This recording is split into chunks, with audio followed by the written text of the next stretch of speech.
ससुराल में राज करने के लिए ही जन्म लेती हैं। ये 4 नाम वाली लड़कियां क्या आपका भी नाम है? इनमें से जानिए। इस वीडियो में इसके साथ हम जानेंगे भगवान श्री कृष्ण द्वारा बताए गए कुछ ऐसे वास्तु नियमों के बारे में जो अगर आपके घर में भी अपना लिया जाए तो घर से सभी वास्तु दोष दूर होते हैं। तो पूरी जानकारी के लिए इस वीडियो को अंत तक जरूर देखिएगा। दोस्तों, सच्ची श्रद्धा से कम इसमें जरूर लिखें हर हर महादेव, राधे राधे। दोस्तों, ससुराल में राज करने के लिए जन्म लेती हैं ये 4 नाम वाली लड़कियां। दोस्तों, आज की इस वीडियो में हम आपको ऐसी 4 नाम वाली लड़कियों के बारे में बताने जा रहे हैं जो कि ससुराल में हमेशा ही राज करती हैं। इनके भाग्य में हमेशा से ही राजपाट, सुख, संपत्ति, धन, दौलत, रुतबा, पैसा सब होता है। तो कौन सी है वो 4 नाम वाली लड़कियां? आइए इस वीडियो के माध्यम से जान लेते हैं। लेकिन उससे पहले हम जानेंगे कुछ ऐसे महत्वपूर्ण वास्तु के नियम के बारे में जो स्वयं भगवान श्री कृष्ण ने युधिष्ठिर को बताए थे। तो दोस्तों, चलते हैं और सुनते हैं गुरुजी से कि वो क्या कहते हैं इसके बारे में।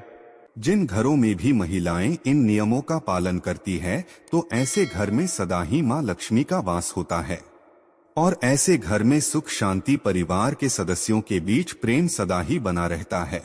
इसलिए आप भी वास्तु शास्त्र के इन महत्वपूर्ण नियमों का पालन अवश्य ही करें। वास्तु शास्त्र के अनुसार घर में सकारात्मक ऊर्जा अधिक होना आवश्यक है, तभी घर में सुख शांति बनी रहती है और धन का आगमन होता है। अगर घर में वास्तु दोष हो, घर में आवश्यक चीजें ना हो, तो ऐसा घर नकारात्मक शक्तियों से भरा रहता है, जिस कारण घर में क्लेश, वाद विवाद, आर्थिक तंगी, कर्ज में मारी जैसी समस्याएं उत्पन्न होने लगती है। इन सभी समस्याओं से बचने के लिए आप अपने घर में वास्तु शास्त्र में बताए गए इन नियमों का पालन अवश्य ही करें। घर की महिलाओं को घर की लक्ष्मी कहा जाता है। उनका सम्मान करना सबसे महत्वपूर्ण बात है। श्री कृष्ण कहती हैं कि जहां पर स्त्री का सम्मान नहीं होता उस कुल का विनाश होता है, उस कुल को दरिद्रता का सामना करना पड़ता है, क्योंकि देवी लक्ष्मी ऐसे घर में एक क्षण भी नहीं रुकती। तो चलिए जान लेते हैं भगवान श्री कृष्ण ने बताए हुए महत्वपूर्ण वास्तु नियमों के बारे में। लेकिन उससे पहले दोस्त, तो आपसे रिक्वेस्ट है कि वीडियो को लाइक करें, अपने दोस्तों के साथ शेयर करें और अगर आपने अभी तक चैनल को सब्सक्राइब नहीं किया तो सब्सक्राइब करके बेल आइकॉन जरूर प्रेस कर ले। दोस्तों, पहली बात, श्री कृष्ण कहते हैं कि प्रत्येक व्यक्ति के घर में ये 5 चीजें दूध, दही, घी, गंगाजल और शहद अवश्य ही होनी चाहिए। जिस घर में भी ये चीजें होती है वहां पर कभी भी दरिद्रता नहीं आती। इन चीजों को सबसे अधिक पवित्र माना गया है। दूसरी बात, घर के प्रत्येक सदस्य को, खासकर बड़ों को एकादशी के व्रत का अवश्य ही पालन करना चाहिए। एकादशी के दिन घर में किसी भी प्रकार का अनिष्ट कार्य ना करें। एकादशी का व्रत सभी व्रतों में श्रेष्ठ है, इसीलिए इस दिन घर की शुद्धता बनी रहनी चाहिए, जिससे घर की स्त्री नीता एकादशी के व्रत का पालन करती है। उस घर में लक्ष्मी सदा ही निवास करती है। तीसरी बात, शाम के समय घर में मां लक्ष्मी का आगमन होता है। अतः इस समय पर घर का मुख्य द्वार और खिड़कियां खुली रखनी चाहिए। रोज शाम को चाहे 5 मिनट के लिए ही सही, लेकिन आपको अपने सभी खिड़कियां और दरवाजे खुले रखने चाहिए। शाम के समय घर के मुख्य द्वार पर घी का दीपक अवश्य लगाना चाहिए। दीपक जलाते समय इस बात का ध्यान रखें कि दीपक के नीचे थोड़े अक्षत अवश्य रखने चाहिए। शाम के समय घर के आंगन में पानी का छिड़काव करें। रंगोली बनाकर देवी लक्ष्मी का स्वागत करने से मां लक्ष्मी प्रसन्न होकर आपके घर में प्रवेश करती है। इसलिए आपको सुबह के समय या शाम के समय अपने घर के मुख्य द्वार पर रंगोली जरूर बनानी चाहिए। चौथी बात, घर के मुख्य द्वार पर स्वस्तिक का चिन्ह बनाना चाहिए। स्वस्तिक अत्यंत शुभ चिन्ह है। ये घर को बुरी नजर से बचाता है तथा घर में नकारात्मक शक्तियां प्रवेश नहीं कर पाती। पांचवी बात, हफ्ते में एक बार नमक के पानी से घर में पोछा लगाना चाहिए। नमक नकारात्मक शक्तियों को सोख लेता है और घर का वातावरण पवित्र करता है।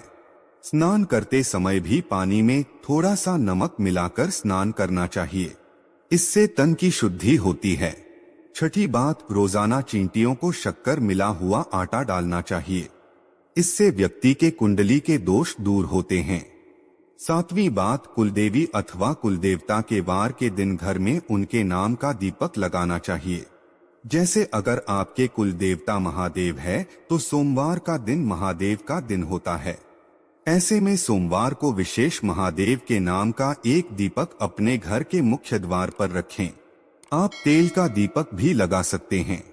महादेव आपके घर पर अपनी विशेष कृपा बरसाएंगे।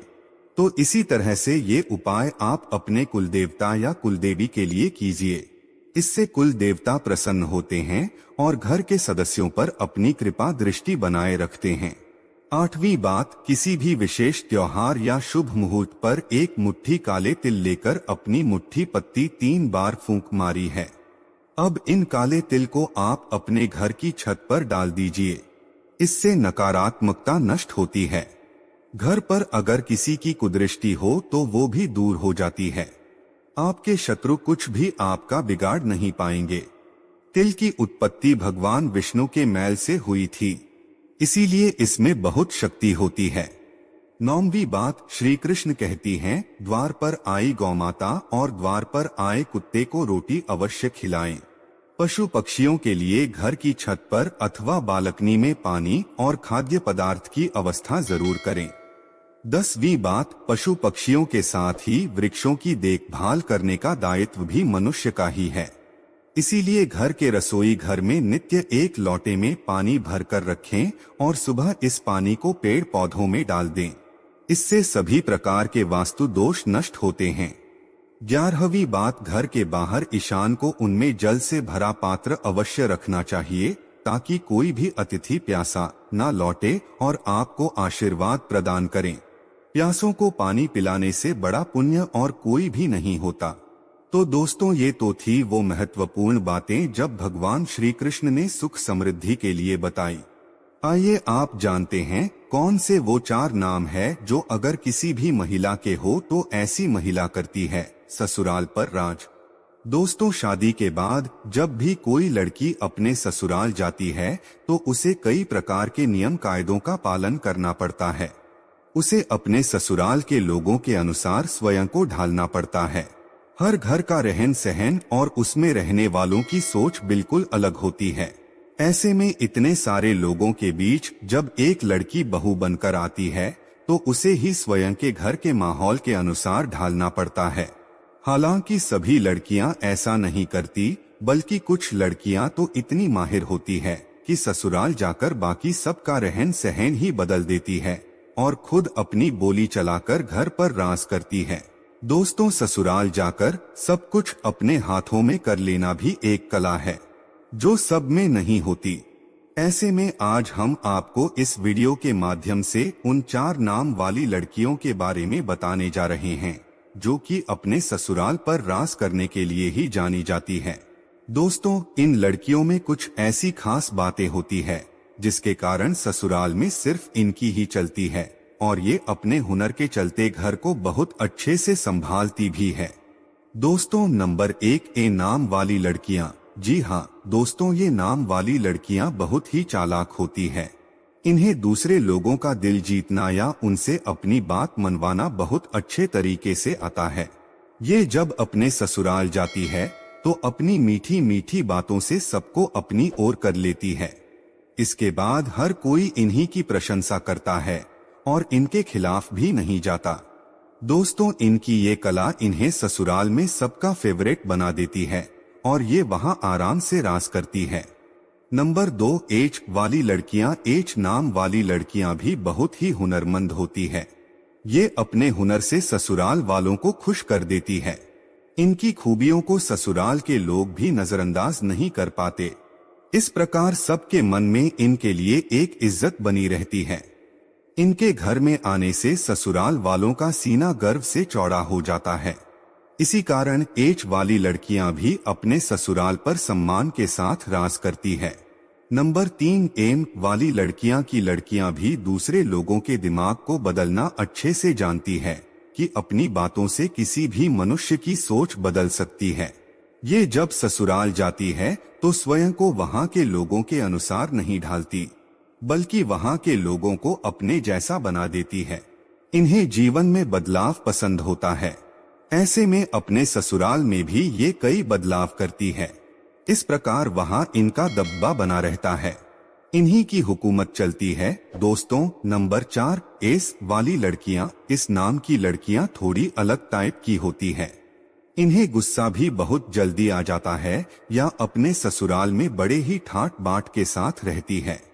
जो व्यक्ति इनका हक मारने की कोशिश भी करता है तो वो इनके सामने अधिक समय तक टिक नहीं पाता और दोस्तों ये ससुराल में सभी को अपने वश में करके रखती है। कई लोग तो इनसे खौफ भी खाते हैं। इस प्रकार से अपने ससुराल में रानी की तरह रहती है। दोस्तों, ये थी वो 4 नाम वाली खास लड़कियां जो कि ससुराल में राज करने के लिए ही जन्म लेती है। वैसे आपका शुभ नाम किस अक्षर से शुरू होता है? आप हमें कमेंट्स में जरूर बताइएगा। दोस्तों, आप कोई वीडियो कैसा लगा हमें कमेंट में जरूर बताएं। इस वीडियो को लाइक करें, अपने दोस्तों के साथ शेयर करें और हमें सब्सक्राइब करना ना भूलें। और हाँ, इस वीडियो से कोई भी सवाल है तो आप कमेंट बॉक्स में जरूर लिखें। और आपके पास कोई भी सवाल नहीं तो यस लिखें, क्योंकि यस लिखने से वीडियो बनाने का मोटिवेशन मिलता है। धन्यवाद।